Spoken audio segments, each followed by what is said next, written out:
Let's try.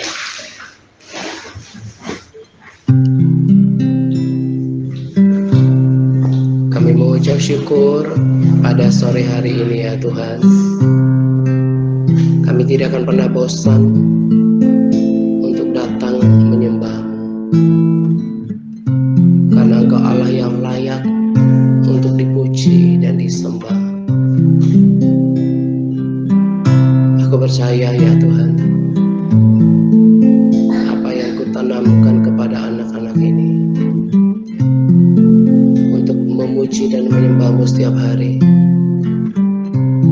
akan seperti benih yang terus tertanam dan menjadi gaya hidup mereka sampai mereka besar nanti.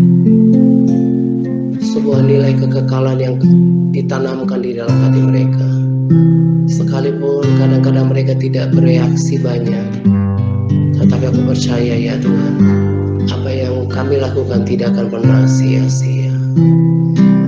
Kami semua akan memberikan persembahan dengan suara kami kepadamu. Berikan setiap hati kepada anak-anak ini untuk menyembah-Mu dan mempersembahkan suara yang terbaik. Dan nyatakanlah hadirat-Mu Tuhan. Roh Kudus berkarya di dalam hati mereka, menjamah mereka ya Tuhan.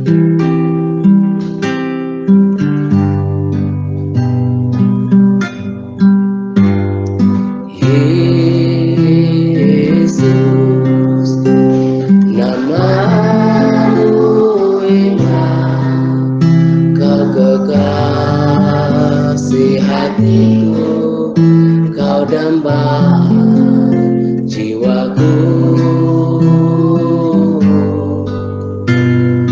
Yesus, ku cinta padamu, selalu dekat padamu, itu kerinduanku.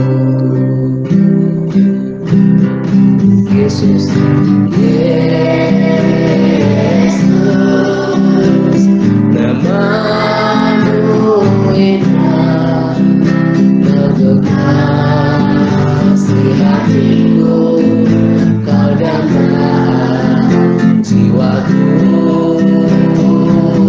Yesus, Yesus, ku cinta padamu, selalu dekat padamu, itu kerinduanku yang ku mau, yang ku mau hanya menyenangkan-Mu.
segalanya, yang terbaik di dalam hidup.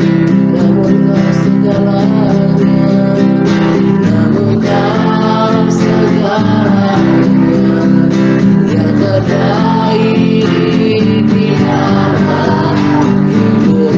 Namun kau segalanya, yang terbaik di dalam hidupku. Memilihmu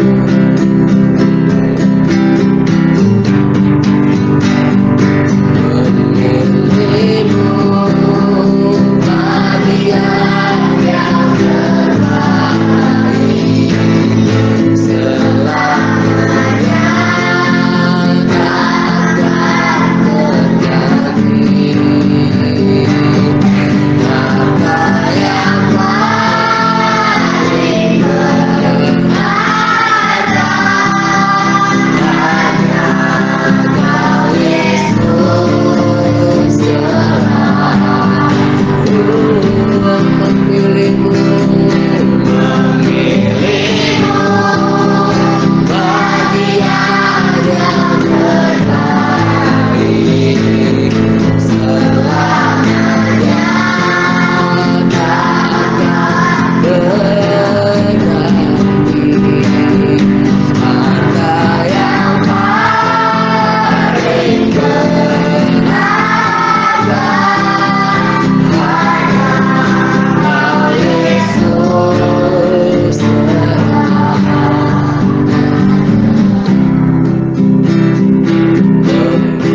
Memilihmu bagian yang terbaik, selamanya tak akan berganti.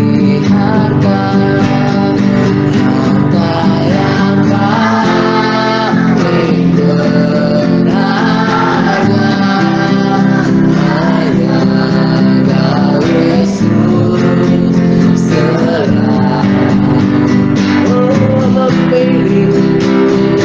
Memilihmu bagian yang terbaik, selamanya tak akan terganti. Harta yang paling berharga hanya Kau Yesus. Memilihmu bagian yang terbaik, selamanya tak akan berganti. Harta yang paling berharga hanya Kau Yesus. Selamanya harta yang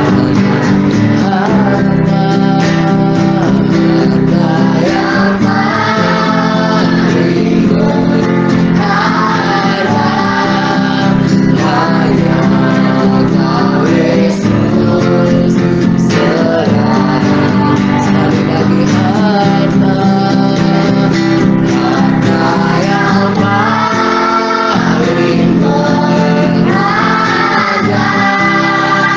berharga hanya Kau Yesus.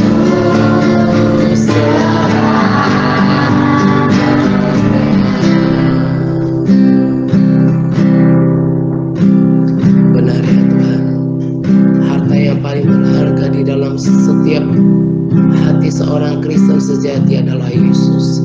Karena Yesus adalah jalan keselamatan, Engkau juru selamat kami satu-satunya yang telah menyediakan kami kehidupan yang kekal.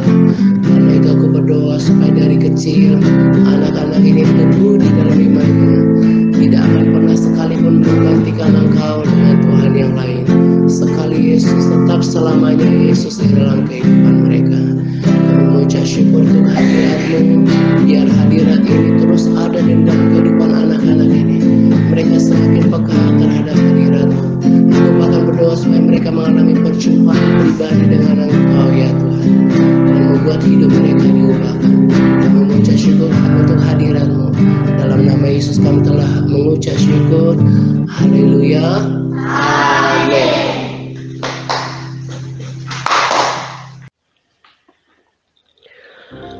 Shalom semuanya. Salam sejahtera untuk kita sekalian. Pada kesempatan ini saya akan berbagi rema dari kitab Yohanes. Dan sebelum saya berbagi atau masuk pada rema, saya akan berbagi dahulu apa yang saya dapatkan dari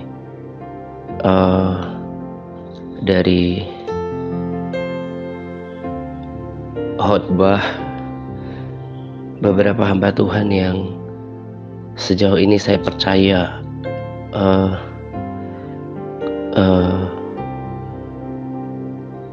kebenarannya gitu ya, karena seturut dengan firman Tuhan. Hari-hari ini memang saya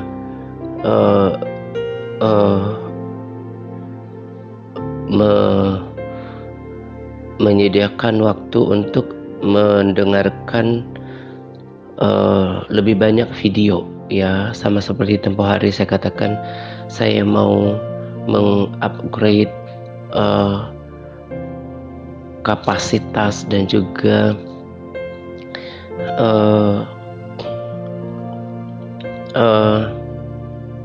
durasi ya, alokasi waktu untuk berdoa, membangun kerohanian, berbahasa roh gitu ya, mendengarkan pujian penyembahan, kemudian membaca dan merenungkan firman Tuhan gitu ya. Jadi sesuai dengan tema sharing kali ini ya, sharing rema, mencari mutiara dalam firman Tuhan gitu ya. Yang tadi saya katakan saya dapatkan dari dua hamba Tuhan yang juga saya ikuti pengajarannya gitu ya, dari sorry agak batuk, makanya suaranya agak beda gitu, agak berat ya. Dari Sadu ya, yang juga rekomendasi video pendek ya nanti akan dibagikan untuk kita gitu ya, bagaimana beliau menekankan tentang merenungkan firman. Jadi tidak sekedar membaca hanya untuk mendapatkan pengetahuan, apalagi cuma rutinitas, tetapi betul-betul spending time untuk merenungkannya ya. Jadi bukan sekedar membaca, kalau udah dibaca langsung lupa gitu, tetapi direnungkan. Kemudian Ben Hinn, hamba Tuhan yang kedua, juga menekankan ini, pentingnya untuk membaca dan merenungkan firman. Bahkan beliau dan juga ada salah seorang hamba Tuhan yang berinteraksi dengan beliau berkata harus menuntaskan 3 kali putaran pembacaan Alkitab dalam setahun. Dan saya tambahkan lagi juga dari Indonesia ya, senior pastor dari gereja di mana saya rekomendasikan videonya kepada kita belakangan ini, juga meneguhkan bahwa bagaimana beliau itu merenungkan, kadang satu ayat saja itu perlu berjam-jam gitu ya, bisa 2-3 jam. Kadang-kadang kalau kita pikir secara dangkal gitu ya, mungkin itu seperti sesuatu yang gak biasa atau aneh atau ngapain sih gitu ya. Apalagi kalau hal itu didengarkan orang yang memang tidak suka baca firman gitu ya. Pikiran pendek kita berpikir ngapain harus seperti itu juga gitu ya. Tapi seperti itulah yang benar. Dan saya bersyukur semakin hari semakin kesini saya mendapatkan pengertian yang lebih dalam banyak hal, termasuk dalam firman Tuhan gitu ya. Dan saya mau katakan bahwa hanya sedikit orang yang akan mau dan bersedia untuk melakukan ini. Saya dalam banyak kelemahan atau kekurangan dalam mengikut Tuhan sejauh ini gitu ya. Tetapi ada beberapa poin yang terus saya bangun, pertahankan dan membanggakan diri saya adalah bahwa kalau saya tahu sesuatu itu benar, dan saya pasti langsung lakukan tanpa banyak pertimbangan, itu saya. Tapi tadi saya katakan walaupun dalam perjalanannya nggak selalu sempurna, tapi tindakan awal itu saya hampir untuk segala sesuatu yang saya tahu itu benar, itu saya langsung praktekkan gitu ya. Dan memang betul gitu, perlu kita untuk mempelajari firman Tuhan, bahkan mengajukan pertanyaan ya. Bukan mempertanyakan, tapi mengajukan pertanyaan, supaya kita seperti tanya jawab untuk menggali makna yang lebih dalam, yang saya sebut dalam judul seperti mutiara dalam firman ya.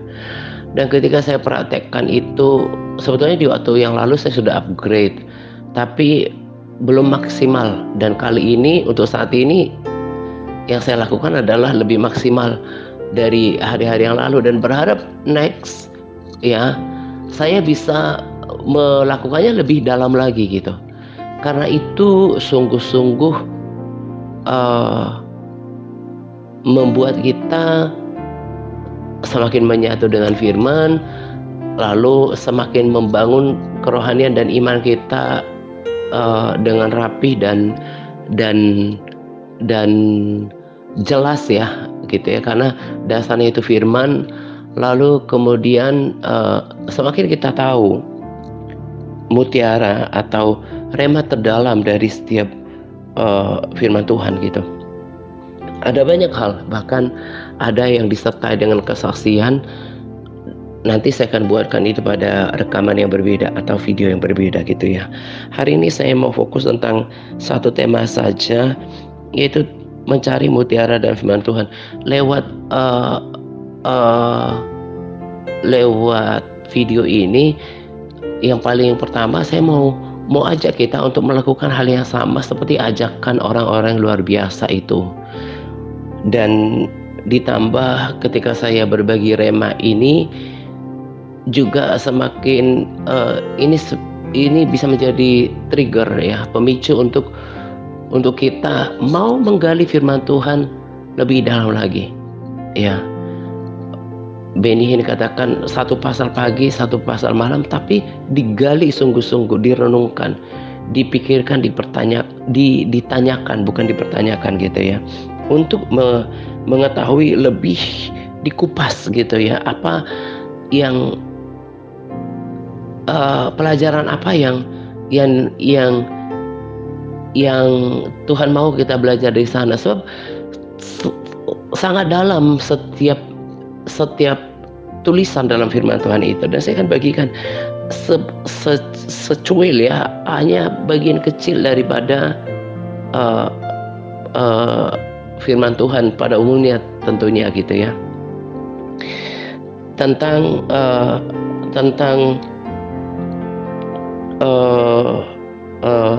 pesan dari firman Tuhan yang saya sedang baca ini di Yohanes 6 ayat 1, lalu nanti saya lanjut ke ayat 16 sampai ke 21 gitu. Nah, kalau kita baca di Yohanes 6 ayat 1 itu kan sesudah itu Yesus berangkat ke sebelah danau Galilea, yaitu danau Tiberias. Nah, ini adalah tempat di mana Yesus mengadakan mujizat 5 roti dan 2 ikan. Nah, di perikop ini di Yohanes Yohanes 6 ayat 1 itu perikopnya tentang yang tadi saya katakan, Yesus mengadakan mujizat dengan 5 roti dan 2 ikan itu. Nah, setelah mereka melayani di sana dengan para murid, kemudian dilanjutkan ke Yohanes 6 ayat 16 kan. Dan ketika hari sudah mulai malam, murid-murid Yesus pergi ke danau lalu naik ke perahu. Nah, kita perlu memikirkan. Nah, kurang lebih sambil saya berbagi rema ya, saya juga memberikan kita tuntunan bagaimana kita masuk dalam firman, menyatu dan merenungkannya gitu ya. Jadi kalau kita lihat kan di Yohanes 6 ayat 1 bagaimana Yesus berangkat, mereka melayani ribuan orang di sana, membagi-bagikan roti dan ikan. Tentu bukan cuma itu, tapi ada firman kan. Kemudian akhirnya Yesus kan bertanya pada Filipus bagaimana kita akan memberikan mereka ini makanan gitu ya, memberikan mereka makanan gitu. Nah,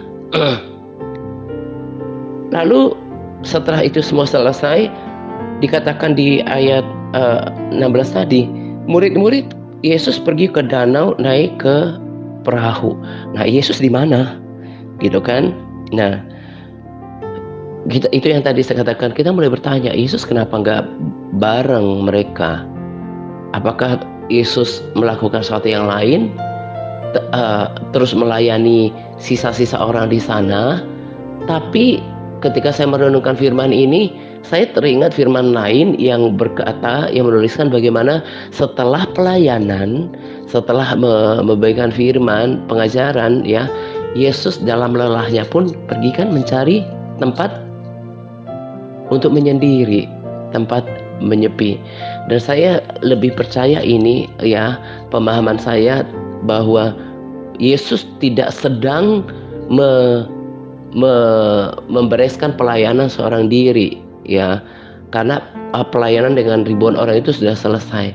Yang saya pahami berdasarkan satu ayat tadi, bahwa dia pergi berdoa, bersekutu dengan Bapaknya, lalu muridnya pergi duluan. Nah, saya itu kagum ya. Jadi saya bisa jadi seperti orang-orang yang luar biasa, itu bisa semakin terkagum dengan firman Tuhan, makna terdalamnya, semua pelajarannya, ketika saya juga mengikuti cara mereka membaca firman Tuhan dan juga nasihat mereka tentunya gitu. Nah, lalu ini bahkan ketika saya berbagi ini, buat rekaman ini, ada rema baru yang diajarkan oleh Roh Kudus gitu ya. Jangan dianggap kayak berlebihan. Roh Kudus, memang Roh Kudus kan pengajar kita statusnya gitu. Nah, jadi ada pelajaran yang dalam dari ayat firman Tuhan ini. Kita belajar pertama tadi bagaimana Yesus ketika selesai melayani, dia pergi menyendiri berdoa kepada Bapaknya. Memang tidak tersurat di sini, tapi bisa tersirat, dan saya yakin ini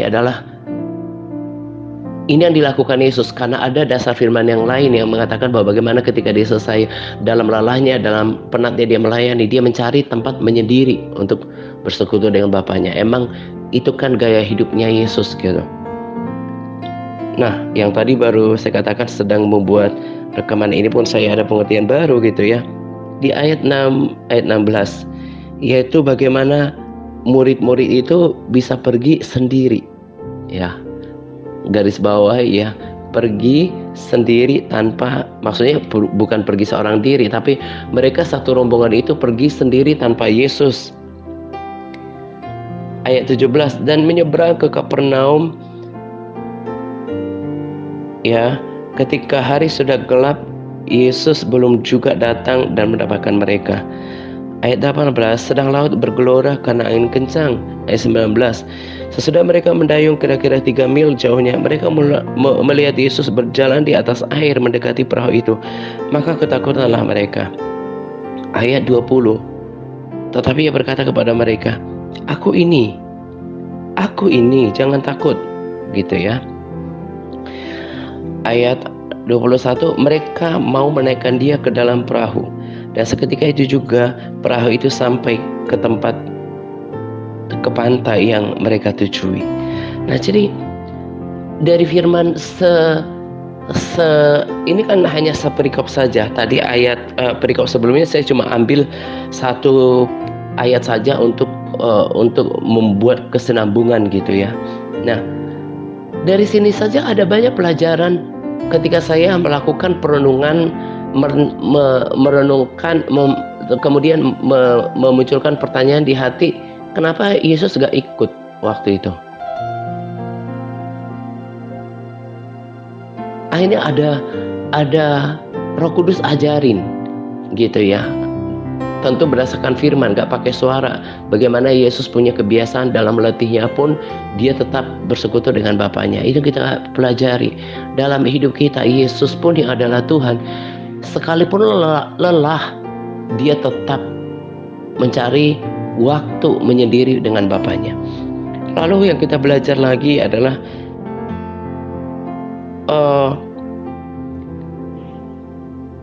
ketika mereka mendayung, ketika 2-3 mil jauhnya di ayat 19,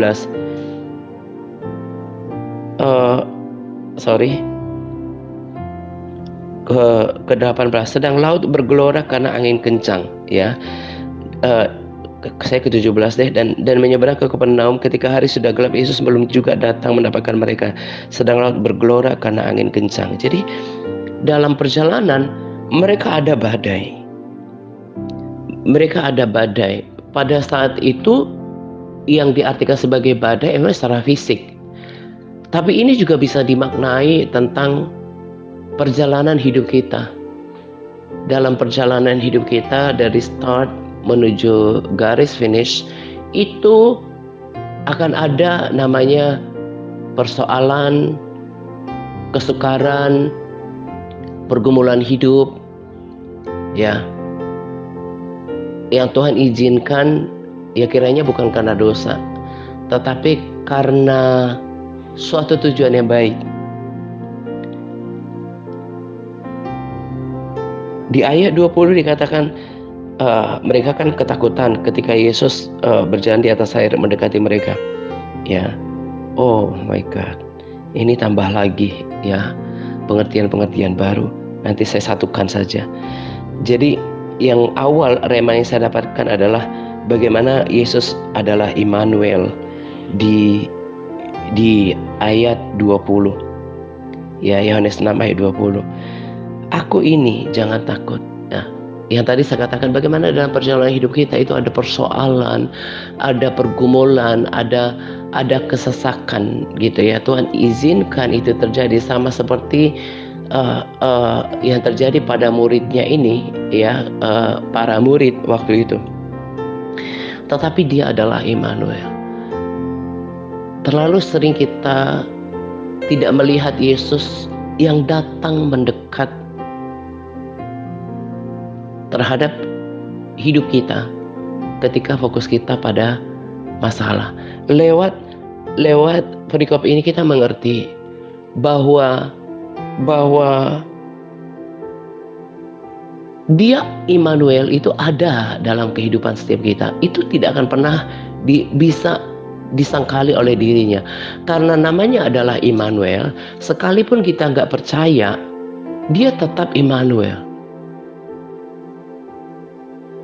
Ketika kita dalam masalah, pergumulan hidup, kesesakan ya, kita lewat perikop ini kita mengerti bahwa sebetulnya Tuhan ada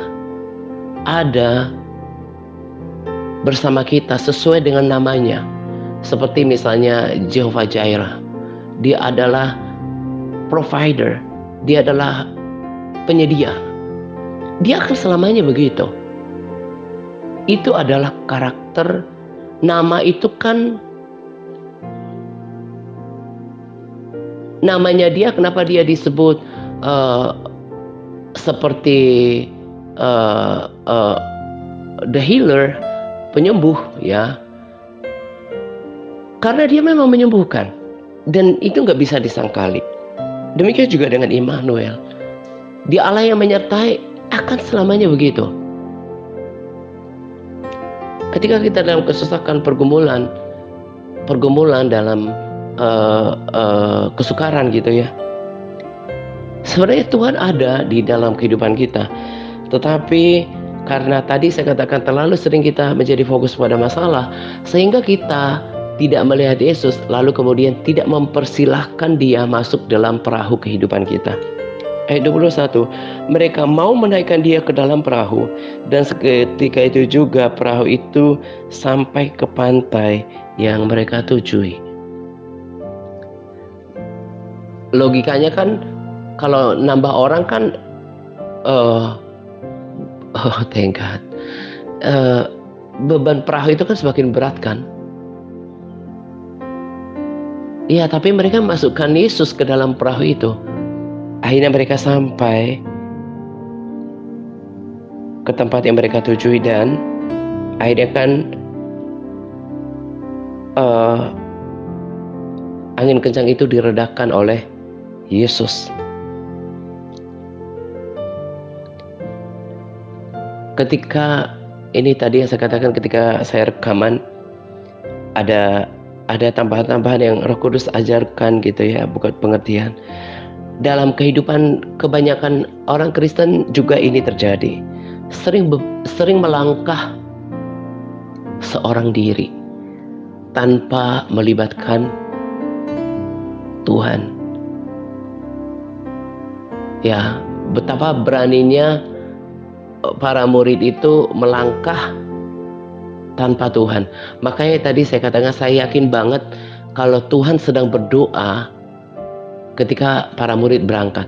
Karena logikanya kalau Yesus sedang melayani sisa-sisa dari ribuan itu, tentu mereka tidak tega, tidak mungkin tinggalin Yesus sendiri.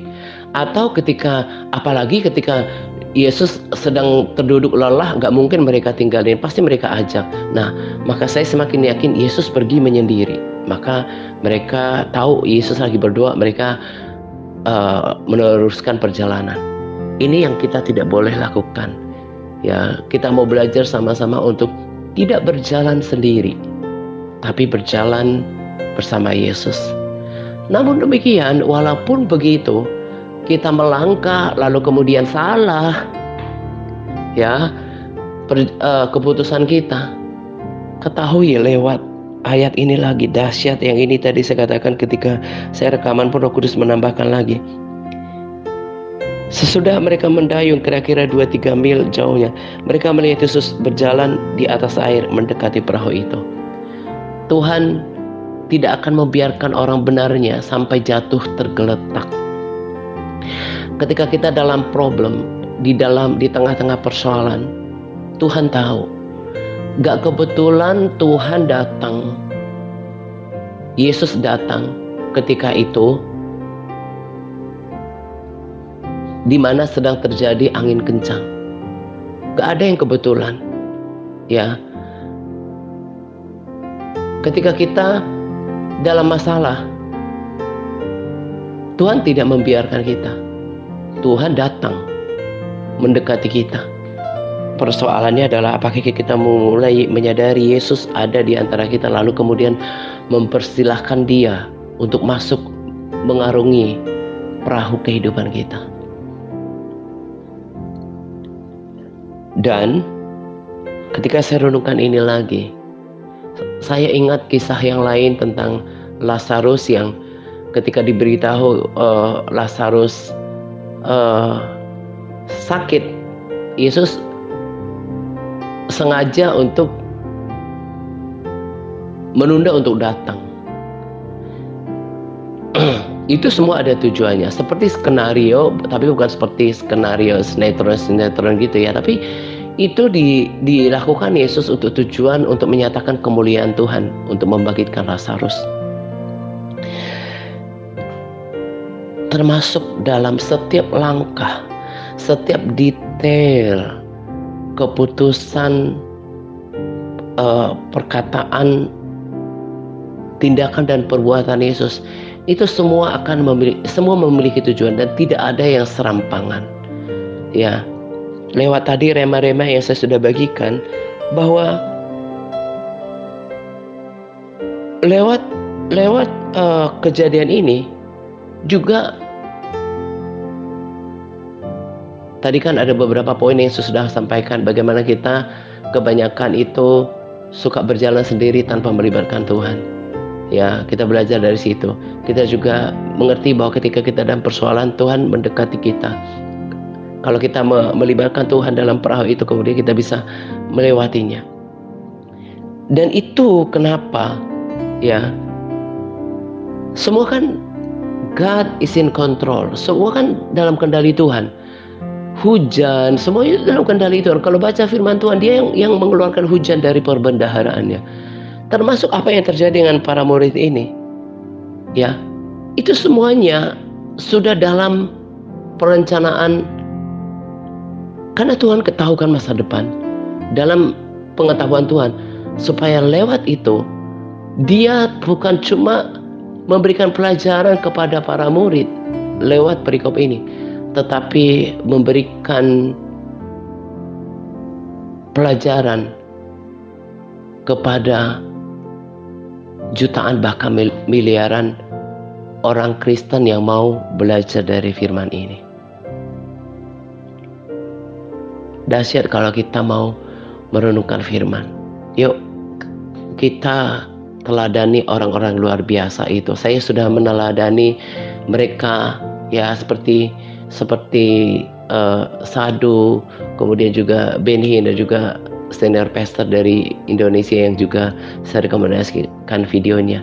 Dan itu firman Tuhan katakan seperti itu. Kita belajar dari Yosua, kita belajar dari Daud yang seorang yang berkenan, Yosua yang kemudian cakap membawa bangsa itu masuk ke tanah perjanjian. Ya, bagaimana merenungkan firman day and night, ya, siang dan malam. Perpanjang waktu untuk merenungkan firman. Tinggalkan kebiasaan buruk yang hanya cuma baca lalu lupa. Itu nanti hanya akan merugikan diri kita sendiri. Tetapi rencanakan dan buat komitmen serta berusaha untuk melekat dengan firman itu dan ingat-ingat itu. Nanti Allah bisa karena biasa. Kalau udah dibiasakan ditambah komitmen yang kuat, kita akan betul-betul menyatu dengan firman itu, dan kita kan bisa merenungkan firman. Saya perhatikan itu. Saya hanya baca mungkin 1-2 pasal setiap hari, satu perikop saya berhenti, saya tanya lagi. Ya, bukan mempertanyakan, karena firman Tuhan adalah ya dan amin dan selalu benar. Ya, kayak yang tadi, kenapa Tuhan gak ikut ya? Kecil kemungkinan kalau Tuhan dibiarin sendiri untuk menyelesaikan pelayanan, apalagi dibiarin sendiri ketika dia mungkin kecapean. Kemungkinan besar sama seperti yang dilakukan ketika pada perikop lain dia berdoa. Nah, saya renungkan ini, dan saya dapatkan pelajaran yang dalam, dan saya sangat percaya kalau next time saya membaca perikop ini lagi, maka akan ada mutiara yang lain yang belum saya pahami saat ini, bahkan lebih dalam. Itu yang membangkitkan roh kita. Jadi sama seperti nutrisi pada tubuh kita, semakin berkualitas, ya, saya sangat percaya prinsip ada kualitas itu ada harga. Sama kayak kalau kita beli apapun gitu ya, gak mungkin seorang pedagang atau penjual atau produsen untuk menjual produknya ya outlet atau apapun yang produksi gitu ya, menjual produknya tinggi padahal kualitas gak ada. Itu kan seperti orang menggali lubang sendiri untuk kejatuhannya, nggak mungkin. Dia akan yakin dengan harganya ketika dia tahu ini kan kualitasnya itu baik, orang nggak akan kecewa. Nanti juga di reviewnya orang akan cerita bagaimana produk ini berkhasiat gitu ya. Salah satu contoh yang kecil misalnya, dulu saya nggak begitu tahu ya memang sih ada positifnya seperti belanja online sekarang ya, aplikasi belanja maksudnya gitu ya. Kita bisa lihat di etalase itu produk yang sama dengan tentu dengan kualitas yang berbeda-beda. Yang tadi saya batuk gitu ya, cuma 1 hari ya pastilah karena mujizat Tuhan salah satunya dan di atas segalanya. Tapi ada faktor obatnya juga. Jadi dulu saya masih ingat kalau saya kena batuk, kemudian badannya tuh panas dingin, itu bisa 3-4 hari, bahkan 1 minggu kalau parah. Cuma beli di apotik yang umum obat batuknya, yang harga paling cuma 20 sekian sampai 44-an gitu ya, 44-an ribu. Ya berhari-hari sembuhnya. Saya ketemu ada produk di aplikasi belanja online gitu ya, dan saya lihat reviewnya bagus gitu ya. Apalagi kalau kita baru terkena kayak kemarin baru agak kelelahan gitu ya, agak batuk gitu, langsung minum 1 hari sampai 2 hari udah langsung sembuh gitu ya. Ya ini bicara tentang kualitas gitu ya. Kualitas sebuah produk itu akan berpengaruh banyak gitu ya. Seperti tadi contoh obat murahan sama kualitas tinggi, walaupun memang harganya bisa 4 kali lipat gitu ya, 4 kali lipat dari harga pada umumnya, 4-5 kali lipat, tapi kualitasnya itu menunjukkan, berbicara gitu ya, membuktikannya gitu. Nah itu kan kualitas itu mengerjakan lebih banyak gitu, berdampak jauh lebih baik. Soal makan dan minum misalnya, dalam tubuh kita, nutrisi yang tinggi, yang murni, yang seperti dari sumber-sumber makanan utuh, katakan seperti itu, yang nggak dicampur yang aneh-aneh gitu, itu akan membangun kekuatan, kesehatan organ-organ kita lebih sehat kan. Nah sama dengan makanan rohani. Selalu ingat di dalam diri kita ini adalah manusia rohani.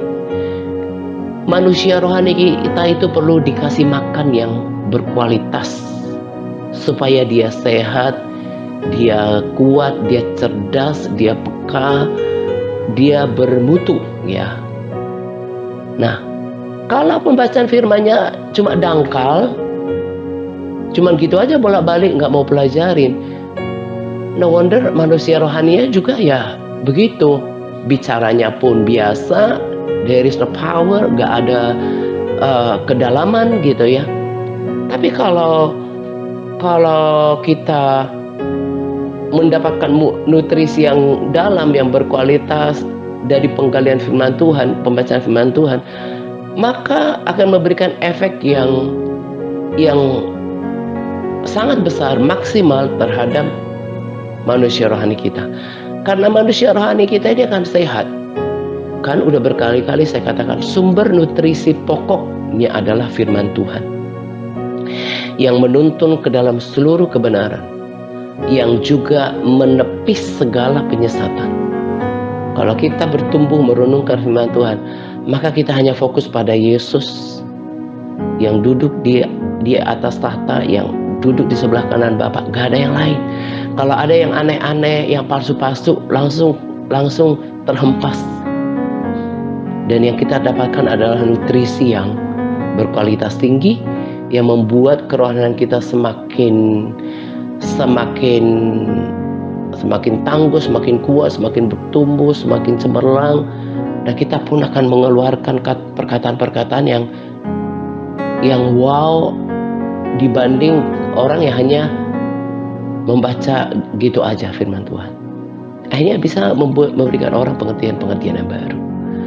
Dan ini tidak hanya berarti karena kita berbagi sharing atau berbagi rema, tapi untuk kehidupan kita yang paling utama. Bagaimana kita rasakan, kita saksikan bagaimana firman Tuhan berbicara kepada kita. Saya berharap kita tidak ada yang punya mentalitas hanya pendengar. Tapi seperti yang saya katakan tadi, di balik kelemahan dan kekurangan saya dalam mengikuti Tuhan dan melayani Tuhan, salah satu nilai positif yang saya banggakan dari diri saya adalah ketika saya tahu itu benar, saya akan langsung ikuti dan saya berpegang teguh atasnya. Gitu ya. Nah, ini saja sharing firman Tuhan yang saya bagikan dari pembacaan firman Tuhan, ya, dari rema dan juga dari tambahan pengajaran orang-orang yang luar biasa yang tadi saya katakan dari rekomendasi video gitu ya. Kiranya apa yang saya bagikan selain berkat dari rema juga mengubahkan perilaku kita dalam membaca firman Tuhan. Orang yang melakukan pembacaan firman seperti ini, merenungkan firman Tuhan, percaya dia akan tetap teguh di dalam Tuhan, dia akan kuat imannya dan tidak terombang-ambing oleh pengajaran yang aneh-aneh di luar sana. Dan saya percaya dia akan tertanam, punya pondasi yang kokoh, tidak akan disesatkan. Itu yang saya percaya. Makanya saya selalu utamakan firman Tuhan. Gitu ya. Ini saja yang saya mau bagikan untuk kita. Tetap bersemangat, Par. Tuhan Yesus memberkati kita senantiasa. Amin.